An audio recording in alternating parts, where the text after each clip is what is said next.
신화는 아까 이야기 드린 것처럼 프로이트 그다음에를 넘어서 구스타프 융이 이야기한 것처럼 집단 무의식을 가지고 있고 그 집단 무의식 안에서는 집단성이나 종족을 보존하기 위해서 계속해서 모방을 하고 욕망한다라고 하는, 그리고 그것이 계속 반복이 된다라는 점에서 하나의 이제 패턴화되는 반복성의 구조를 갖게 됩니다.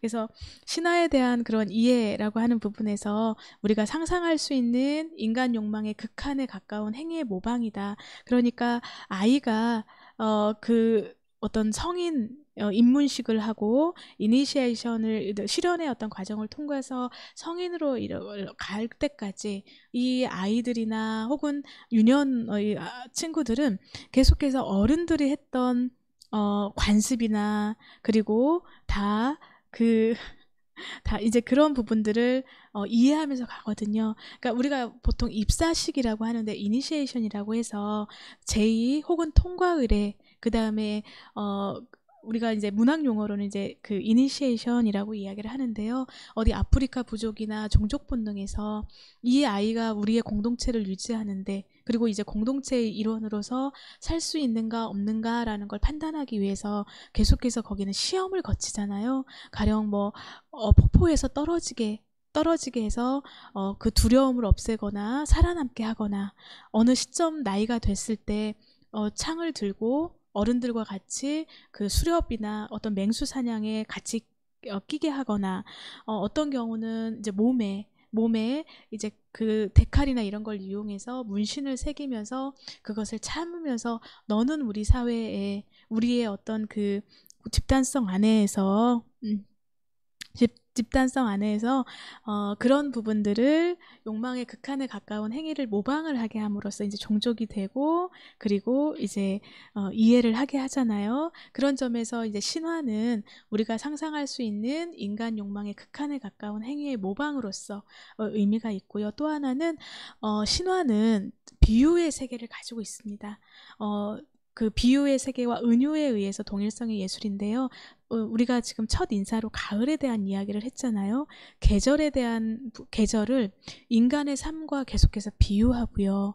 그리고 때로는 해는 어떤 남성성, 밝음, 달은 여성성, 자궁, 임신, 그 다음에 바다, 이런 것처럼 어떤 하나의 대상물, 특히 이제 그 대상물에서는 주로 자연이 많이 이야기가 되고 있거든요. 그 자연의 현상, 우주의 이치, 운행, 이런 것들을 인간의 어떤 삶과 인간의 어떤 생활의 과정과 계속해서 비유하고 견주고 은유하면서 어떤 동일성으로 나아가는, 그러니까 자연과 인간, 그리고 자연 속에서의 하나의 구성원으로서의 인간에 대한 이야기를, 그런 이제 동일성의 예술을 지향을 하고 있습니다. 그리고 이 내용 안에는 이상화라는 의미는 그 공동체와 그리고 그 집단성이 어떻게 하면 좀 더 잘 유지가 되고 행복하게 서로 관계를 맺을 수 있고 좀 더 품위 있고 더 아름다운 공동체가 될 수 있는지, 이제 내용의 이상화에 대해서 계속해서 신화는 이야기하고 있고, 그것을 1회로 끝나는 것이 아니라 계속 반복한다는 점, 그 부분이 이제 중요합니다.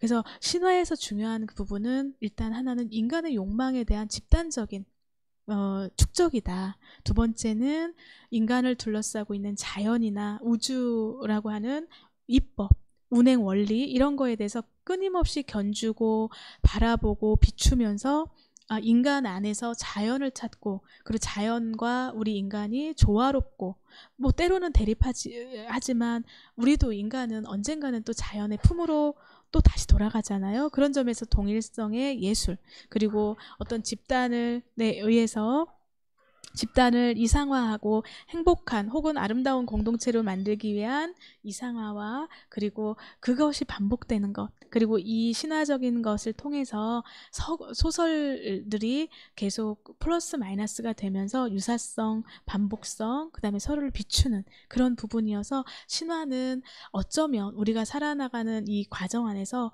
반드시, 그리고 끊임없이 우리가 사라지지 않는 이상 영원하게 함께할 그런 거라고 우리가 생각을 합니다.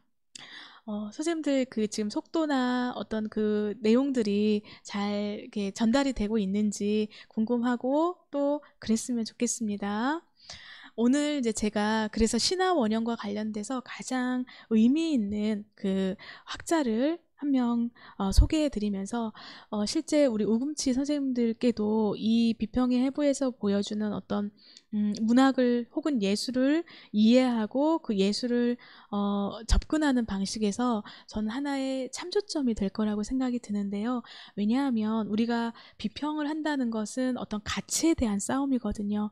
그 비평은 견줄비에 그리고 평할 평자, 그러니까 우리가 지금 보고 있는 어떤 텍스트, 뭐 사람, 문화적인 현상, 이런 부분이 어떠한 의미를 가지고 있는가라고 하는 부분에서 비평은 가치에 대한 탐색이다. 그리고 이 가치를 어떻게 문화적으로 그리고 문화 안에서 어떻게 수렴하면서 적용할 것이고 수용할 것인가라고 하는 부분에서 노스러 프라이는 비평의 해부라는 책에서 굉장히 획기적인 의미 있는 그 문학 비평의 어떤 관점, 눈을 갖게 합니다. 그러니까 우리가 선생님들도 그렇고 저도 그렇고 어떤 사람을 만났을 때 각각의 눈, 아이, 그러니까 뷰 오브 포인트라고 해서 관점 혹은 세계관 안에서 그리고 내가 그전에 가지고 있었던 가치 안에서 어떤 사람을 보고 또 때로는 텍스트가 있을 땐 텍스트를 보고 그러잖아요.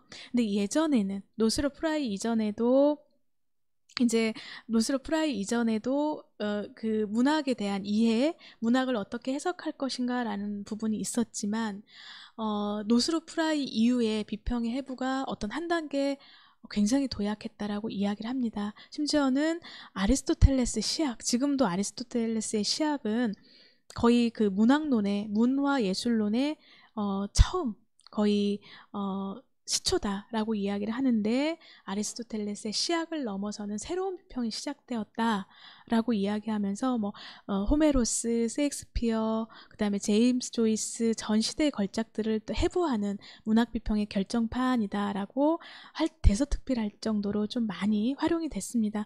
근데 이제 이거에 대한 부분은 이것이 가지고 있는 한계 그리고 이것이 가지고 있는 어떤 적용 범위 이런 부분들은 이걸 보신 후에 같이 살펴보겠습니다. 그래서 저도 이 책을 지금 이제 가지고 왔는데요. 이제 요게 그 아까 한길사의 버전 이건 새로 나온 버전이고요. 이거는 제가 가지고 있는 건데 이건 1982년도 판 처음 나왔던 그 판이고 제가 공부할 때 정말 많이 활용되고 공부했던 그런 책입니다. 그래서 선생님들께서도 한번 기회가 되신다면 보셔도 좋을 것 같습니다. 신화 원형 그 부분에서 노스러 프라이가 이제 비평 해부에서 어떻게 이야기를 하냐면요. 모든 문학은 하나의 구조와 하나의 형식으로 성립이 된다. 뭐 문학뿐만 아니라 여기선 극본, 연극도 다 포함이 되고요. 특히 이제 영화도 마찬가지고 뮤지컬, 뭐 시나리오 다 해당이 될 것 같습니다. 그러니까 어떤 특정한 예술, 특히 문학은 하나의 구조와 하나의 형식으로 성립된다라고 이야기를 하고요. 이것을 우리가 보통 뭐라고 표현하냐면 원형이라고 얘기를 합니다.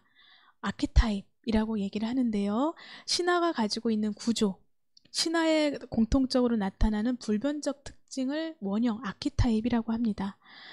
이 원형을 이해하고 그리고 원형을 포착해내서 그걸 씨앗으로 가지고 문학을 문학 글을 쓰고 예술 무대로 올리게 됐을 때 다른 어떤 모티프를 가지고 올 때보다 훨씬 더 안정적일 수 있고요. 또 어떤 면에서는 우리의 어떤 문화 안에서 무의식적으로 우리가 받아들이고 있는 심지어는 관습과 같이 그냥 익숙하게 우리에게 김치를 먹는 일처럼 이 원형을 가지고 있을 때 신화가 가지고 있는 어떤 그 구조 그리고 신화에 공통적으로 나타나는 불변적 특성인 이 아키타입, 원형을 어떻게 잘 적절하게 확장하느냐 이 부분이 사실 우리 삼국유사를 통해서 얻으려고 하는 지점이기도 합니다.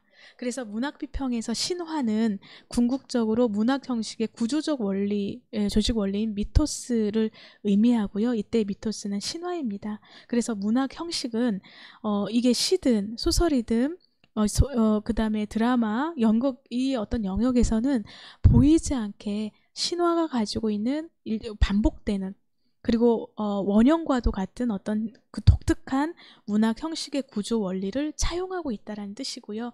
그것이 어떻게 나타나는지 이제 하나하나 이제 보겠습니다. 그래서 아까도 말씀드린 것처럼 신화의 근본적인 원형은 자연의 사계절입니다. 이거는 우리가 어떻게 할 수 없는 대자연이고 우주이죠. 우리는 하이데거식으로 말하면 피투된 존재입니다. 인간은. 그러니까 던져진 존재죠. 그 던져진 존재라는 의미는 우리가 원하든 원하지 않든 어떤 힘에 의해서 운명적으로 우연이든 운명이든 우리는 던져졌습니다. 피투된 존재라고 이야기를 하죠. 근데 하이데거는 뭐라고 이야기를 하냐면 인간이 진짜 아름다운 이유 그리고 인간이 인간일 수 있는 이유는 그 피투된 존재라는 것을 알고 있지만 그 안에서 그 피투된 존재 안에서 내가 어떤 삶을 살 것인가 그리고 나의 정체성을 찾아가고 삶의 의미를 찾아가는 이 과정 안에서 우리는 기투하는 존재라고도 이야기합니다. 그러니까 참 인간은 굉장히 양면적이고 역설적이고 아이러니하고 또 그런 점에서 참 귀하고 소중한 존재인 것 같아요. 죽음이라고 하는 맞이의 어떤 선에서 우리는 그곳을 달려서 지금 아까 걸으면서 생활하면서 때로는 좌절도 하고 실패도 하고 웃기도 하고 울면서 가지만 결과적으로 우리는 유한한 존재잖아요. 근데 그 유한한 존재 안에서도 우리는 계속해서 무언가 의미를 찾는 것. 그래서 많은 또 문학 치료하는 예술 치료하는 사람들이 뭐라고 표현을 하냐면 사람은 자기의 의미를 그리고 자기가 사는 어떤 삶의 철학, 가치를 이해하는 과정에서 가장 중요한 게 의미를 놓지 마세요. 의미를 잃지 마세요. 어쨌든 각각의 자기의 삶을 사는 의미를 찾으세요라고 해서 로고테라피를 이렇게 제안하기도 합니다. 그럴 때 이제 우리가 또 하나 이제 우리를 살펴보기 위해서 우리 인간이 어떤 인간인가를 보기 위해서 항상 큰 거울이 있습니다. 큰 거울. 그리고 우리를 대비쳐보는 보이지 않는 너무너무나 스펙타클하고 정말 요동치는 그 대상이 자연입니다. 지금 일어나고 있는 뭐 자연 현상, 뭐 심지어는 코로나 바이러스 이런 부분들도 우리가 어쩔 수 없이 맞닥뜨린 어떤 하나의 자연의 하나의 운행의 안에서 이루어지는 거라면 우리는 그러면 거기서 어떤 거를 받아들여야 되나 그리고 그걸 어떻게 우리가 이해하고 해석하고 우리가 좀 더 생명과 생존과 그리고 안전한 어떤 건강한 공동체를 위해서 어떻게 할 것인가라는 걸 계속해서 이제 찾고 의미화해야 되겠죠. 그래서 자연의 기본 원리는 가장 중요한 게 순환 운동입니다. 순환한다는 거. 그러니까 우리의 삶은 한 개인의 삶은 정지하고 멈추지만 우리가 계속 연결되어 있다라는 이 관계성 안에서는 우리 인간도 사람도 순환하잖아요. 그래서 그 자연의 기본 원리인 융성과 쇠퇴 그리고 노력과 휴식 그 다음에 삶과 죽음의 교체라고 하는 부분에서 우리는 계속해서 자연을 큰 어떤 거울 그 사계절을 신화의 근본 원형에 찾습니다. 그래서 순환적인 어떤 상징의 4개의 주단 양상 선생님들 이제 거의 이제 이렇게 딱 느낌이 오시죠. 인간은 성장하고 성숙하고 쇠퇴하고 죽고 그리고 또 그 한 개체가 끝난 후에 또 다른 어떤 생명이 성장하고 성숙하고 쇠퇴하고 죽음을 맞는 이 순환적인 4개의 양상이 이제 자연에서는 1년 4계절로 나오죠. 봄, 여름, 가을, 겨울 이렇게 주기성을 갖게 되는 거고요. 그리고 물의 주기에 따라서 민물과 썰물의 주기에 따라서 비, 그 다음에 샘, 강, 바다 이런 것들이 의미하는 게 뭘까? 이런 이 운행들을 보면서 인간의 어떤 삶과 인간의 운행을 예측하기도 하죠. 그리고 인간은 청년, 장년, 유년, 노년 그리고 죽음이라고 하는 이 순환하는 그 순환 운동에 따라서 신화 원형은 이렇게 이루어집니다. 그래서 그 노드롭 프라이가 이야기하는 신화 원형은 크게 4가지 유형을 나타냅니다. 제일 첫 유형은요, 회복형입니다. 우리는 올해 그 신탄진의 아름다운 벚꽃과 그리고 또 거리에 핀 여러 봄꽃들을 마음껏 보지는 못했지만 봄은 그대로 새벽의 어떤 그 시간성을 가지고 있으면서 회복형의 어떤 양상을 띱니다. 그러니까 불만족한 상태에서 만족한 상태에 이르는 이야기. 가령 죽어 있다고 생각했던 나무와 뿌리에 이제 비가 내리면서 어떤 하나의 새싹을 틔우고, 그리고 그 안에서 무언가 어떤 생명이 움트고, 그리고 을 통해서 그동안 눌려있고 어려웠고 힘들었던 그 부분들이 점차 회복해가는 회복형으로서 이제 그 노드롭 프라이는 제1 영역으로 이 회복형, 이때 봄과 새벽이라고 이야기를 합니다. 근데 굉장히 좀 독특한 부분은 노스롭 프라이는 이 제임스 조이스나 아니면 호메로스나 그동안에 이제 문학, 뭐 시, 서사시, 연극 이런 것들을 정말 다 읽고 망라하면서 이 그 장르론, 그래서 노스롭 프라이의 이 4가지 섹션이 나오는데요.